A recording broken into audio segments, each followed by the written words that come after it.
Ang kwento ng isang lalaki na napadpad sa mahiwagang lugar sa gitna ng kagubatan.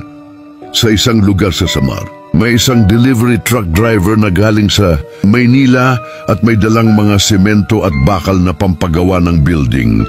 Ang address na ibinigay sa kanya ay nasa isang liblib na bahagi ng Samar. Walang kabahayan o liwanag sa lugar na iyon. Tanging huni ng mga dahon sa hangin ang naririnig. Gabi na nang makarating siya sa destinasyon, nagtataka siya dahil walang gusaling nakatayo o sign na nagpapakita na may building na ginagawa sa lugar. Pero sa di kalayuan ay may biglang may lumabas na isang tao sa unahan ng daan. Isang lalaki na may hawak na flashlight. Siya raw ang magsasabi kung saan dadalhin ang mga materyales. Itinuro ng lalaki ang direksyon na kailangang puntahan ng truck. Sumunod ang driver kahit na wala siyang makitang gusali. Ang sumunod na nangyari ay kababalaghan. Habang umaandar ang truck, bigla na lang nagbago ang paligid.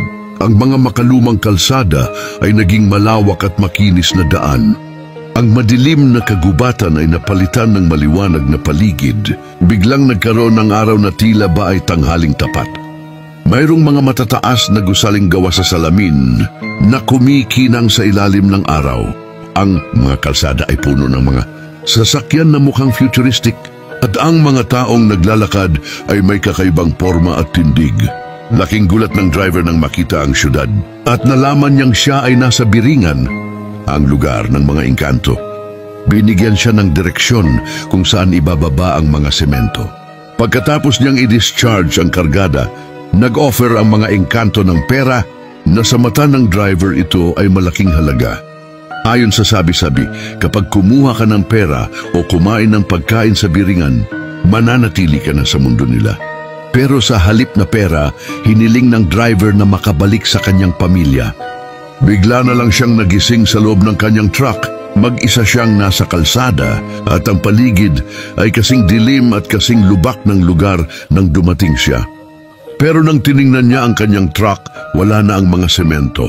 Sa halip, nasa tabi ng driver seat niya ang mga nakapatong na mga pera at mga ginto. Doon niya nalaman na totoo ang lahat ng nangyari. Mula noon, hindi na siya bumalik sa lugar na yon. Ang kwentong ito ay nagsilbing babala sa mga delivery driver na mag-ingat sa mga misteryosong lugar, lalo na sa mga liblib na probinsya ng Samar. Ito ang pinakamahalagang bahagi ng kwento. Ipinapakita nito na mas mahalaga ang kaligtasan at pamilya kaysa sa pera o material na bagay. At ang mga kwentong bayan na tulad ng Biringan ay ginagamit din upang ipaliwanag ang mga bagay na hindi maipaliwanag, tulad ng biglaang pagkawala ng tao o kakaibang pangyayari. Gusto mo ba ang ganitong kwento? Halika at magsubaybay para sa kwentong hiwaga at kababalaghan.